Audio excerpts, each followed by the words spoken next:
6 months or whatever, a year later. And there was actually not only a boom in bands, there was a boom in fanzines about the next year after I'd been doing it. Now, the last issue was something like Summer 81 that I did, the last Alternative Sounds, issue 18. And at some point over the years, every now and then I think I'll do another issue, and maybe I will.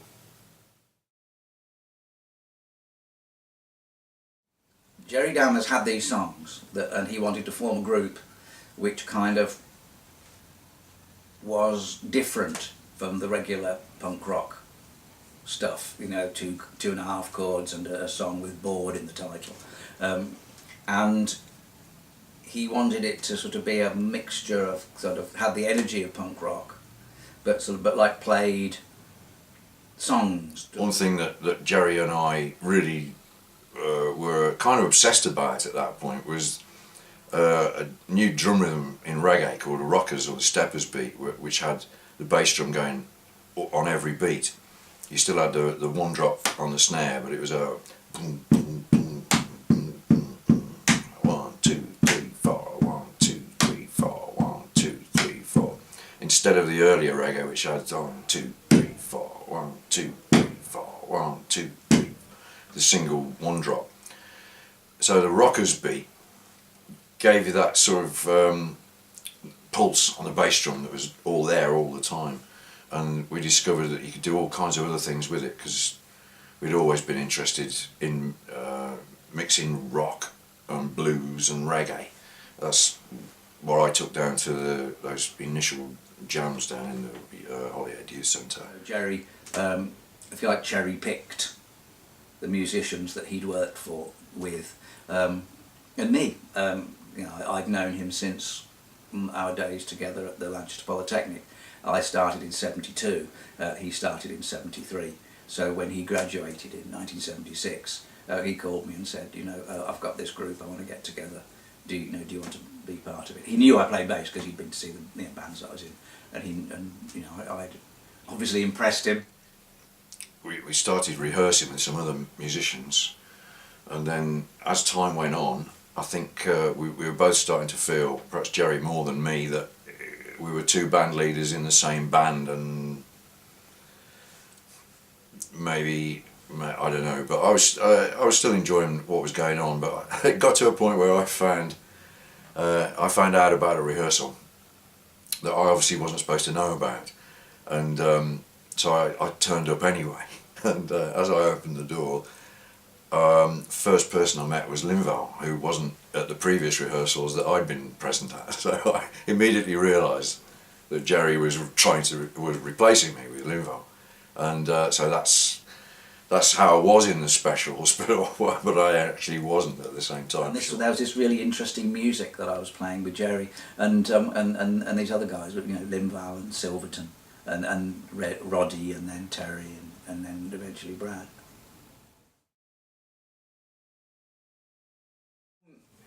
No one ever went to nightclubs on a Monday night, so they were like, okay, we'll let the punks have it.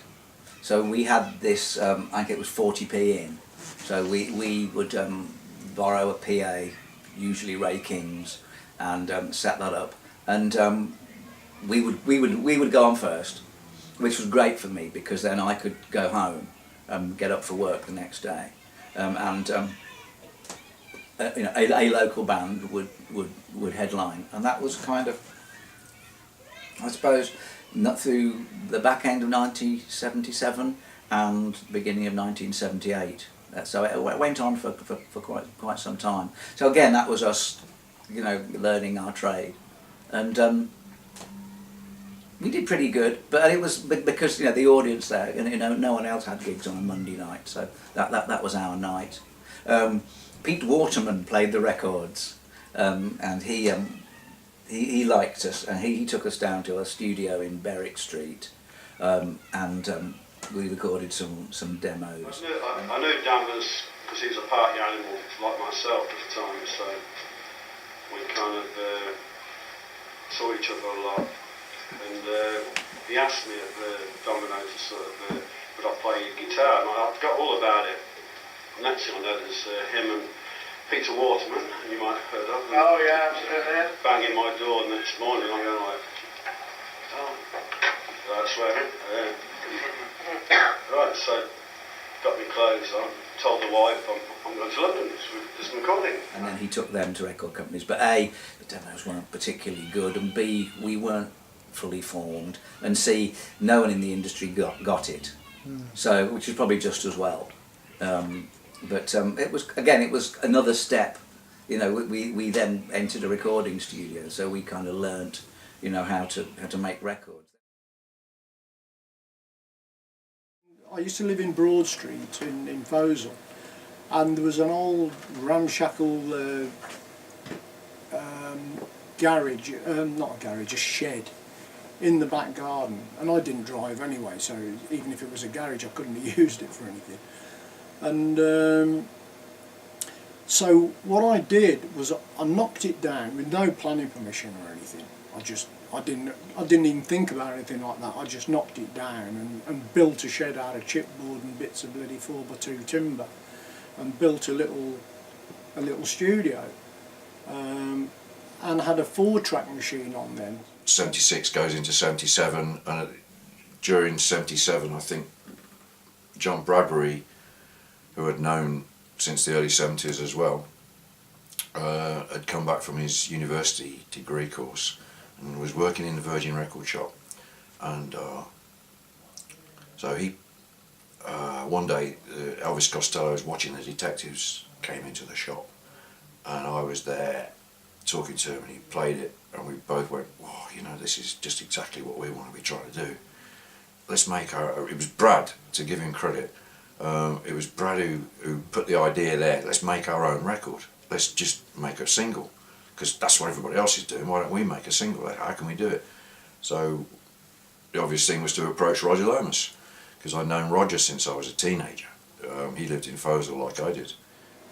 There was just a knock on the door one day, and it was Neil saying, "Can you do us a favour?" And well, what do you want? He said, "I've come up with this great track, you know, and he said, I think I'm onto something here, you know."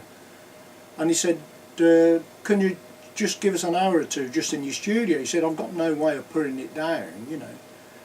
And I said, "Yeah, no, I think he came in there and then, I can't remember, or it might have been a couple of days later. Yeah, it probably would have been a couple of days later." I said, come round." I thought, well, rather than give him an hour or two of my time, I'll give him as much time as it takes to make a damn good record, because I could see, although it wasn't my kind of music, I thought he has hit on something here.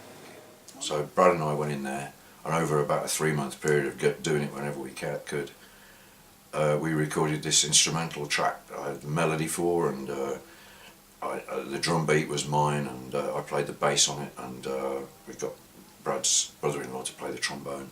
Because he said, I fancy a trombone on it. And to me, my experience of a trombone was the Salvation Army marching down our street on a Sunday morning, you know. I thought, it'd be weird, isn't it, trombone? So to me, that was like an alien instrument in my studio. I mean, I'd only ever had guitars, bass, and maybe the odd keyboard and things, you know. And so straight away, my brain's whizzing away. Oh, I can't sit here and listen to a trombone. So I put a big long delay on it, and a thing called a flanger, which again, I bought that. I had to order that from America. You couldn't buy them in this country when I bought it. And I saw a little advert in Melody Maker or something with an American address or phone number, and I ordered it, and so I thought, I'll stick the trombone through it. And he was horrified, the trombone. "You can't do that to a trombone." I said, "I can do what I want. Nobody's paying me to do anything." It was a lot of laughs making it. It was a wonderful time doing it. The three of us in Roger and Brad and myself, we just made ourselves laugh all the time, and gradually got this track made with very, very basic equipment.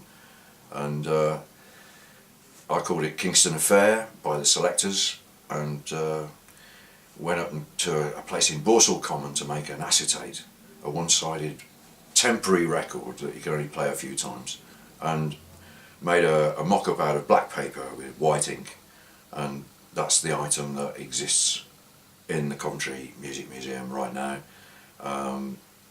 It's also interesting because it was made out of black paper with white lettering. The label on the record I think is black, and I used white ink to letter that and write that. We took that down to the pub, the Oak Inn, opposite the Art College, where we used to hang about, Brad and I, because we were very proud of it. And of course Jerry saw that, and I'm not saying any more, but it was black and white. So. And I did have a lot of contacts in the industry then, because I'd had a few hit records and one thing in the Sorrows, and had a lot of recording experience and had a lot of contacts in London by then, because this is after all the being signed to George Martin and Peter Sullivan's company, and I'd built up a big network of contacts, but none of them were the slightest bit interested in it. You know, they all thought, no, it wasn't their cup of tea, you know, and it was just too early, and so it was just sitting on the shelf. Jerry got this Scar album. I think Brad gave it him. Yeah, and it was like, okay, this makes sense. So we could do all our punk songs slower by playing them ska. We could do our reggae songs a bit faster by making them ska. So that was the sort of the unifying factor. So then we spent Christmas 1978 changing all our songs round and started playing Monkey Man and You're Wondering Now and Too Hot. So we learnt these ska songs, and they kind of anchored the new sound, if you like. So Too Much Too Young, which was a kind of a slow reggae song before, became faster, and then we added that bit from Lloydie and the Lowbites, dum da dum da da da dum dum dum, don't give me no more big knee. That was we stuck that in. Nightclub, which was again quite a slow funk song, became a lot faster and had an offbeat in it, and then that sort of started to sort of get a life of its own, and so that musically worked, and then visually we decided to look like Mods. There was that mod revival thing going on. The Jam had worn that kind of stuff from like 1978, but they were like the Chords, Secret Affair, the Merton Parkers, and you could buy a second-hand two-tone suit up Gosford Street. That suit that I wear on the cover of the first Specials album cost me £7. You know, it cost me £2.50 to get the waist taken in. But that was kind of the new sound, if you like, of what became the Coventry Automatics, which were now called the Specials. And we wanted to, so it was time to make the record.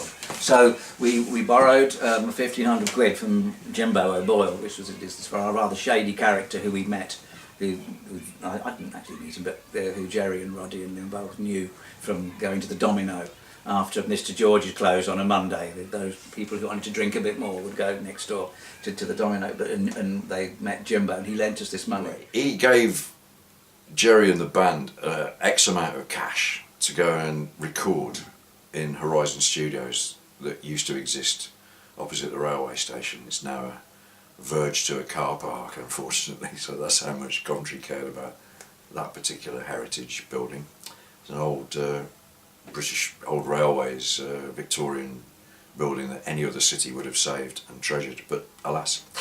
Horizon Studios was in there at that time, so one night in the Oak, as I've mentioned previously, was a regular pub that we all went to opposite the Art College. Jerry Dammers approached me in the pub, or we were sitting next to each other anyway, or whatever, and he said, I can remember it so vividly, we can't find Surbiton for the session. Can we borrow your drummer? I said, well, I've got no control over what Brad does. You know, if you want to invite him in to play the session, yeah, fine. What could I say? And I couldn't say no. I mean, what he would have done it anyway. You know, I had said no. So straight away I realised the possible consequences of this, and I'm smiling now, but I wasn't very happy at the time, really. And we recorded Gangsters, because we were going to put it out on our own record label. All the attempts that we'd had of going to, you know, the traditional route of going to normal record labels, they didn't get it. They recorded Gangsters, and again hooked it round all the record companies. Not one of them was remotely interested in it. And it was only then where all of us sort of said, well, they're all wrong, they couldn't see it.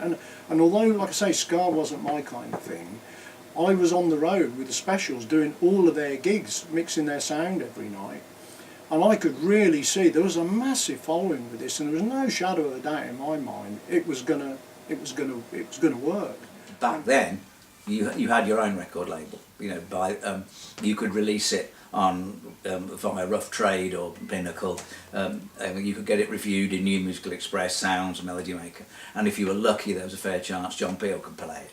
So it was possible to do that back then. So that's what we did, and so the record label became two-tone, with the two-tone check, the black and the white, and that character based on the picture of Peter Tosh from Bob Marley and the Wailers photo shoot in 1963 or something, when they were like this close harmony. Jerry very famously said that the Two-Tone Man was an impression of the Impressions, which I thought was really clever. So that's how that happened. So then we made our record. We recorded 3 songs at that session in January 1979. We did Gangsters, which was the second take. We did a version of Too Much Too Young and a version of Nightclub. But Nightclub and Too Much Too Young weren't very good. But we knew that Neil Davis, John Bradbury and Roger Lomas had recorded this reggae instrumental thing, because they used to come to Mr. George's with like the test pressing of it and play it, and we all thought it was good. I think the bill went up and took all the money, so they ended up with just one song. And then the next thing I knew was Linval coming round to the flat, because he used to come round as well. And he came out. I said, "Oh, hi Linval, come on in, oh, cup of tea." And he just came out with this wonderful idea, which didn't take any time at all to decide about. So we've had a talk about it, the band, and we thought, why don't we get your track that you recorded with Brad before, and put it out together with our track on the same record. I'm like, yeah, okay then, that sounds like a great idea.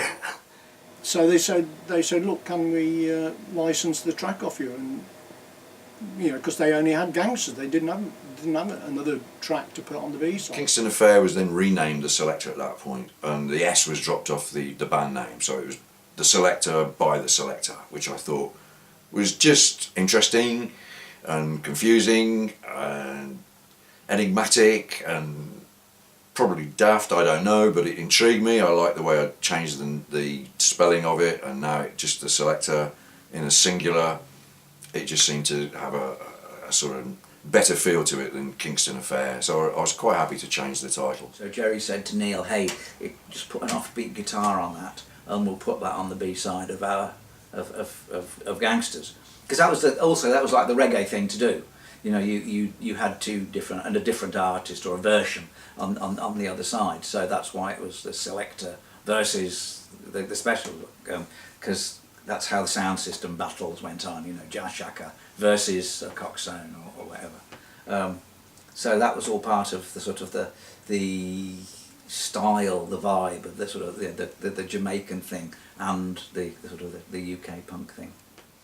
And I'm also quite happy to overdub an extra guitar, rhythm guitar, because the original version that we did at Rogers, we ran out of tracks, we couldn't add any more to it. They put it out as a double A side, and sort of the Selector got relegated really to be a B side, although it always was and always will be a double A side. Because if you look at the catalogue numbers, Gangsters, the catalogue number was TT1 and the Selector was TT2. So it was quite fun to have this kind of track that had been done quite a long time in the previous to that, all of a sudden becoming really on the money. It had its time, you know, and it was fantastic then to see the record do as well as it did. I mean, it was phenomenal from that point on, really. Yeah. Well, it was recorded in Coventry, and it was the song that put, you know, the Specials on the map, and consequently the city on the map. I mean, that was some sort of there's, you know, the Specials, they come from Coventry, where, you know, and yeah, all of a sudden Coventry was on, you know, could have been, was like, people were referring to Coventry as the new Liverpool, you know, or the, you know, or whatever. Which is quite funny. I've chosen Gangsters purely because when I heard it changed everything for me. I come from a mixed race family, grew up listening to ska music, and then all of a sudden the music that my parents were listening to, it was accessible to me, and it was like, it meant something to me, and after that I've been a Specials fan.